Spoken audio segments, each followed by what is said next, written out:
बिस्मिल्लाहिर्रहमानिर्रहीम। देखिए, आज पढ़ लेते हैं कि इंजंक्शन क्या होता है और इंजंक्शन की टाइप्स क्या होती हैं। ठीक है, इंजंक्शन के मीनिंग है टू सीज़ और to stop a specific action. ठीक है, टू सीज़ और to stop a specific action.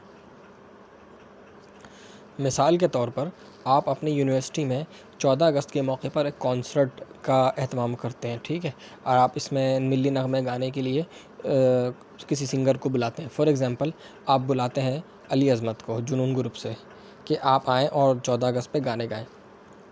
आपका एग्रीमेंट हो जाता है, कॉन्ट्रैक्ट हो जाता है। ठीक है, अब 14 अगस्त से कुछ दिन पहले आपको पता चलता है कि अली अज़मत साहब जो है वो बाहर जा रहे हैं, मुल्क छोड़ के किसी दूसरे टूर पे जा रहे हैं। तो आप अली अज़मत साहब से रब्ता करते हैं कि सर, आपका तो मेरा कॉन्ट्रैक्ट हुआ है, आप हमारी यूनिवर्सिटी में आपने मिली नग़मे गाने हैं। लेकिन अली अज़मत कहते हैं कि नहीं भाई, मैंने तो जाना है मुझे ज़रूरी काम से जाना है, मेरा बहुत इम्पोर्टेंट फ़ॉरेन टूर है। तो आप क्या करेंगे, आप एक इंजंक्शन कोर्ट में फ़ाइल करेंगे। तो उस to stop the specific action, यानी कि उन्हें बाहर जाने से रोकने के लिए इंजंक्शन फ़ाइल करेंगे। अब ये जो इंजंक्शन होती है, ये इंजंक्शन दो तरीके की होती है। ठीक है, एक होती है टेम्पररी और एक होती है परपेचुअल। टेम्पररी मीन्स ये होता है, ये इंटरिम रिलीफ होता है ये, और परपेचुअल जो होता है ये परमानेंट रिलीफ होता है।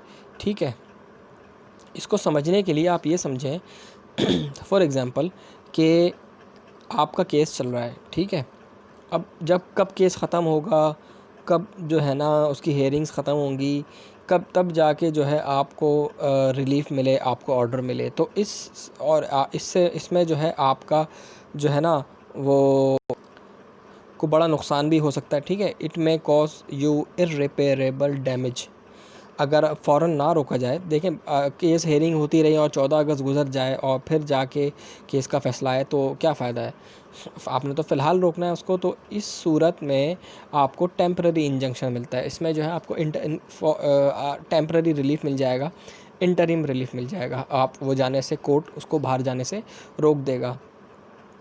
और इसके अंदर ये जो है ना, ये आपको केस के दौरान कभी भी मिल सकता है। इसमें आपको अभी प्रूफ करने की ज़रूरत नहीं है कि आप ही ठीक हो। इसके अंदर सिर्फ आपने एक आर्ग्यूएबल केस शो करना होता है अपने फेवर में कि हाँ यार, आप जो बात कह रहे हो आपकी बात में वज़न है। अभी आपने साबित नहीं किया अपने आप को बेकसूर, या अपने केस को आपने साबित नहीं कर दिया, लेकिन आपने कुछ इस तरीके के एविडेंस दिए हैं कि जज को लगे कि आपके फेवर में केस जा रहा है, तो वह आपको टेम्पररी इंजंक्शन इशू कर देगा। और परमानेंट इंजेक्शन क्या होती है? परमानेंट इंजंक्शन आपको मिलेगी, ये फ़ाइनल डिग्री होती है। ठीक है, ये आपको परमानेंट स्टॉप करने के लिए होती है, किसी बंदे को किसी काम से रोकने के लिए। ये केस ख़त्म हो जाता है जब केस साबित हो जाए, फिर इशू होती है फ़ाइनल डिग्री की सूरत में। जब जो है प्लेंटिफ यानी जिसने केस किया है वो इस्टेब्लिश कर दे अपना राइट या अपने राइट की वायलेशन। मिसाल के तौर पर किसी शख्स के घर पे कोई कब्ज़ा करके बैठ गया है, या किसी ने वो रेंट पे घर दिया हुआ था, अब वो किराएदार खाली नहीं कर रहा है, कब्ज़ा करके बैठा हुआ है।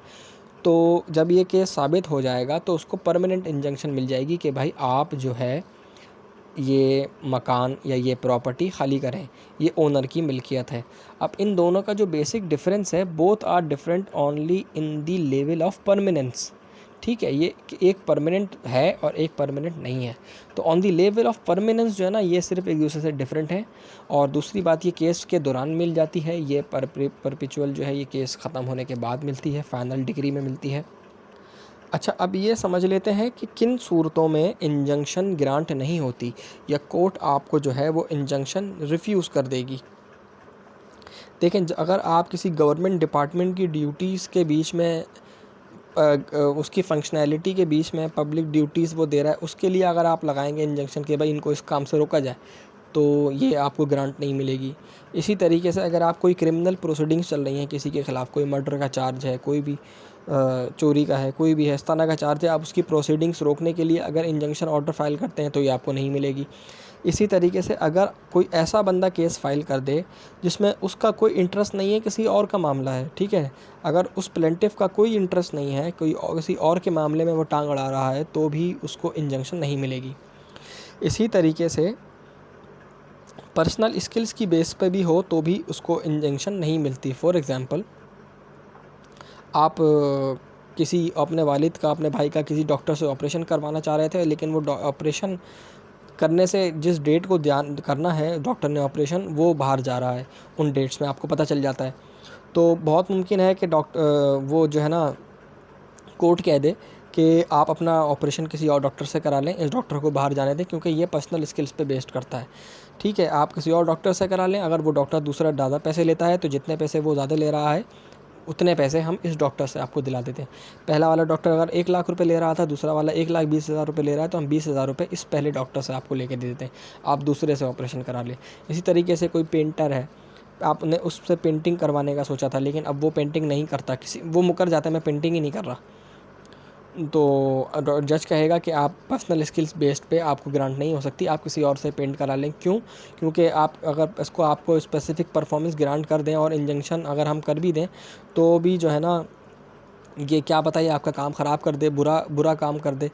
कहने को तो वो काम मुकम्मल हो जाएगा, लेकिन काम आपका एक्चुअली ख़राब हो जाएगा। तो इस बेस पे भी जो है वो इंजंक्शन ग्रांट नहीं होती हैं। ये देख लें, term injunction means to stop or to cease doing a specific action. It is a relief for a person who has understanding for any irreparable loss from the other side.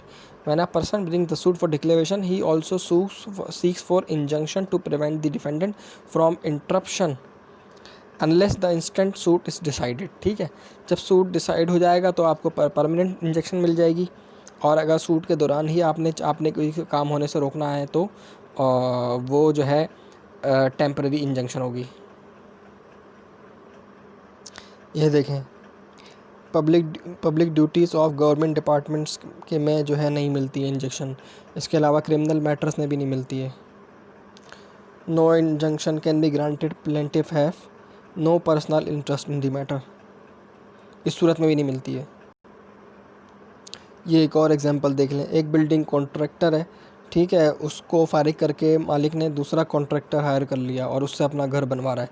ठीक है, तो ये चूँकि इसकी पर्सनल स्किल्स पे based करता है तो इस सूरत में भी इसको इंजेक्शन नहीं मिलेगी, क्योंकि ये पर्सनल स्किल्स पे बेस्ड करता है। ठीक है, मालिक की मर्ज़ी है, वो पहला कॉन्ट्रैक्टर तंग कर रहा था, उसने उसको फारिग करा, दूसरे को रख लिया, उससे अपना घर बनवा रहा है।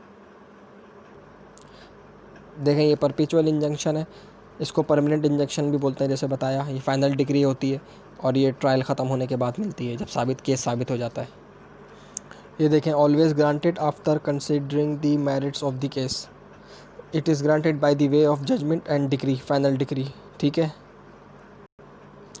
तो उम्मीद करता हूँ आपको ये इंजंक्शन भी समझ में आ गया होगा और टेम्परेरी और परपेचुअल इंजेक्शन का फ़र्क भी, डिफरेंस भी समझ में आ गया होगा। अगर आपको समझ में आ गया है तो वीडियो को ज़रूर लाइक कर दें। ठीक है, अगर कोई मसला है, कोई समझ में नहीं आया, कोई इशू है, तो मुझसे आप कमेंट बॉक्स में पूछ सकते हैं। और मेरी हौसला अफजाई के लिए कमेंट बॉक्स में आप अपने कमेंट्स का इज़हार भी कर सकते हैं। ठीक है, और अगर वीडियो पसंद आए तो लाइक कर दें, और अगर आपको इसी तरह की और इन्फॉर्मेशनल और एजुकेशनल वीडियोस चाहिए तो ज़रूर चैनल को सब्सक्राइब करें, हमारे साथ कनेक्टेड रहें। Thank you. वीडियो दूसरों के साथ, कंटेंट दूसरों के साथ शेयर भी ज़रूर करें, जिन्हें लगता है कि हेल्प की जो है आपकी हेल्प से आपसे उनको हेल्प मिलेगी और ये वीडियोस उनके काम आएंगी, उनसे शेयर भी ज़रूर करें। Thank you.